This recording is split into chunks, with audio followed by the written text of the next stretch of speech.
तोफ ही महायुतीच्या बड्या नेत्यांची आहे। जगदीश, ठीक आहे शुभम, तुम्ही जोडलेले राहा। विनायक राऊतांना कधीही अटक शक्य आहे। राऊतांना अटकेपासून संरक्षण मिळालं नाहीये। विनायक राऊत यांनी न्यायालयात या संदर्भात धाव घेतली होती, मात्र न्यायालयाने त्यांचा अर्ज फेटाळलाय। त्यामुळे विनायक राऊत यांना अटक होऊ शकते। अधिक माहिती घेऊया, आपले प्रतिनिधी कुणाल बोहिटे आपल्या सोबत जोडलेले आहेत। कुणाल,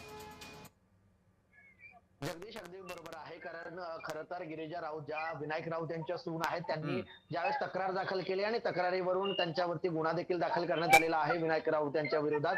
जादूटोणा विरोधी कायद्याअंतर्गत त्यांच्यावर गंभीर गुन्ह्यांची नोंद जी आहे ती ठाण्यामध्ये झालेली आहे आणि या संदर्भातच आपल्याला अटक होऊ नये, आपल्या कुटुंबियांना अटक होऊ नये यासाठी त्यांनी अटकपूर्व जामीन अर्ज जो आहे तो ठाणे सत्र न्यायालयामध्ये सादर केला होता। मात्र 23 तारखेला या सगळ्या संदर्भात सुनावणी आहे। मात्र 23 तारखेपर्यंत तरी अटकेपासून संरक्षण मिळावं अशा प्रकारची मागणी न्यायालयामध्ये केली होती। मात्र आता ती मागणी न्यायालयाने फेटाळलेली आहे। त्यामुळे न्यायालयाकडून तरी सध्या तरी विनायक राऊत यांना अटकेपासून संरक्षण देण्यात येणार नाही अशा प्रकारची भूमिका न्यायालयाची आहे। त्यामुळे पोलीस कोणत्याही क्षणी त्यांना अटक करू शकतात आणि त्यांना चौकशीसाठी पोलीस स्थानकामध्ये हजर राहण्याचे आदेश देऊ शकतात। कुणाल तुम्ही असेच जोडलेले राहा।